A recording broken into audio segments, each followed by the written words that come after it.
It's a new report, but the information hasn't changed. The vast majority of CARA families were not receiving support services. Passed by the New Mexico legislature in 2019, the Comprehensive Addiction and Recovery Act, or CARA, was intended to help families and newborns struggling with substance abuse.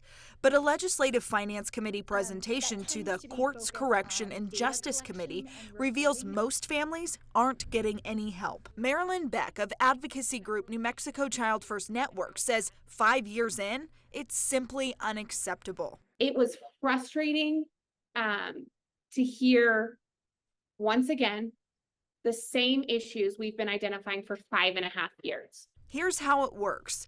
Instead of reporting a newborn exposed to drugs as abuse or neglect to CYFD, the CARA law eliminated that requirement. Instead, hospitals were supposed to create a packet of resources referring the family to services.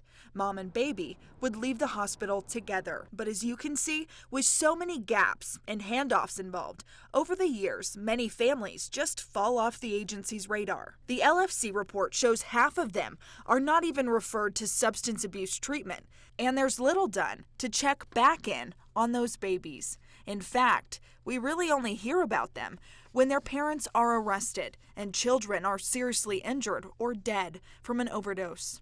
We are determined to try to do right by these young kids through no fault of their own, with having them be exposed to substance that they should not have. It's really criminal for us to continue to not directly try to change what's happening. Beck says time spent discussing the same problems means more lives at risk. It is unacceptable when our leaders today were confused about the how complicated this bill was. You yourselves passed this bill 5 years ago. You should have asked those questions 5 years ago. You've had 5 years to ask those questions since. Democratic Senator Mimi Stewart agrees it's taken too long. Would you yourself consider sponsoring legislation to fix this program? Well, there's so many of us that want to do that. Yes, of course, I would. And I intend to get more involved now.